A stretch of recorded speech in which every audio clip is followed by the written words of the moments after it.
check it out, folks. This is when you need to change your blade tutorial. Your sawdust will be smoking hot, okay? Your blade will start to loosen up. See how it's off 3,000 PSI? And the most telltale sign, take you a straight edge into a knot. Dun, dun, dun. Welcome to... She's starting to cut wavy, just at the knots. So now's when you want to bail, not when you're cutting all your pretty little 2x12s on your cant that you finally worked your way to. When I first started milling, I really didn't have a good indication on when to change the blade. So I was going to kind of give you guys a heads up. This is for beginner, you know, obviously if you've been milling for 10 years, you know better. But so these blades are, this one in particular is 45 thousandths of an inch thick. They make them in 35 thousandths, and then I guess they make them in 55 thousandths. This blade's spinning all the time, obviously, okay? So it's bowing, okay? And it sees a lot of stress. It's bowing a lot. And what happens is right here at the gullet, the deep part of your blade, it becomes a little crack, and that crack will propagate, move through the blade, and snap in half.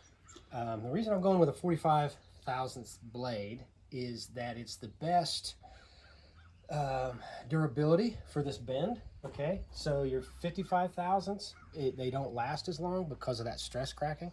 Your 35 thousandths, you get a lot of wavy lumber when you hit knots, especially your bigger logs when you get your guide further out. And we're going to do a video on exactly how to set up the mill in its entirety. This video is more like based on the blade and when to change it. So the tip of this little dude, it'll get rounded over. I don't know if you can see it or not, but it'll get shiny, and it's no longer sharp. You know, this should be able to cut you, which it has.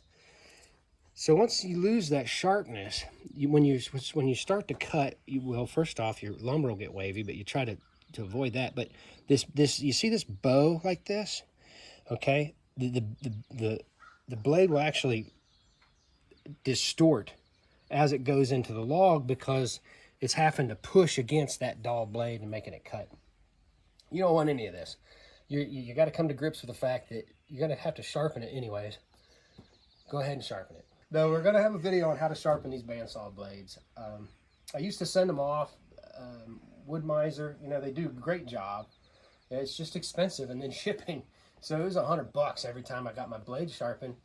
And I'm like, ouch. And so make sure you subscribe, and so you can, you know, get that video. It's a pretty day out here, isn't it? Gorgeous. It's half as beautiful as you are. Oh.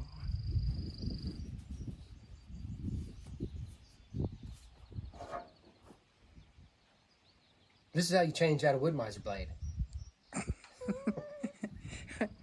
Don't drink too much coffee before you do so. This is an older mill, and you can see how many times the blade has come undone by all the jagged, gnarly pieces of metal missing and such, because they'll pop. That crack that propagates through it, and then once the blade, pow! It scares the bejesus out of you. Okay, so come around this side, babe. These blades are at 3,000 PSI, and that's a little piston. Comes in here, does a 90. That's that dude right here, which pushes against this block right here. This, you can control your camber of your idle wheel or idle pulley. Not sure what they call that. I'm sure there's a term for it. And like I say, later on we'll show you exactly how to set up the blade and the whole mill itself. But changing the blade, you got to break the pressure off of it like this. Okay, so when I come off this, now what? See that come in? That takes all the stress off of it. Then you want to be kind of careful, obviously.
when you set these, you know, when you put your blade on, you want to not be here, because each one of these teeth are bent. To get your curve, you want to set this up right about here.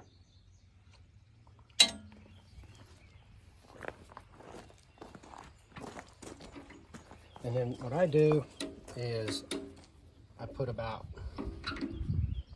1,500 pounds on it.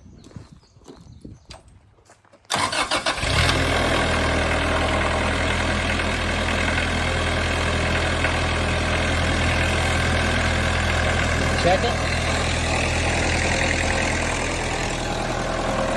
Okay.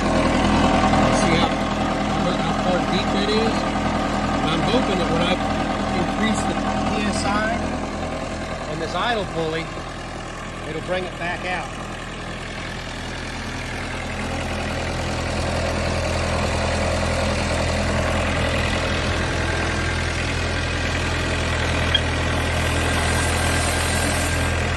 Good check. See it starting to come out?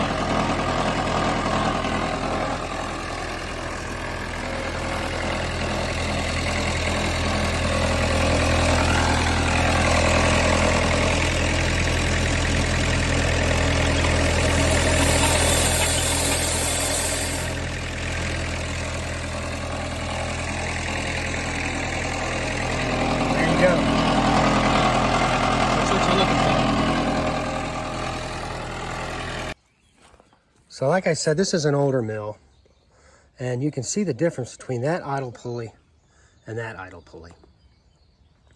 And then the drive wheel placement, and then this drive wheel placement, which is critical. It rides on a rubber band. It's almost like a V belt, but it's different. It's more durable, I believe. If it gets on one side or the other on this V belt, that blade will want to go roll this way or this way. So your two pulleys are really important to get them set up in the same plane. Same thing with your guides. It's really important. If you ever find yourself having to really keep working down on this dude, as the blade heats up, it's going to want to expand. When it expands, you're going to lose PSI. So it's kind of natural for you to lose a little bit of PSI as you're milling, especially if you ain't got your water pouring right and cooling the blade, or if you're in dry log, or if you're like, you know, milling locust or something really hard. You know, you're going to lose PSI. But if you constantly are adjusting this guy, okay, what it is your seal for that piston, where the piston goes into this block after it makes that 90. You're going to have to rebuild that piston. No, nothing to it. Getting the air out of the sucker is probably the most difficult thing.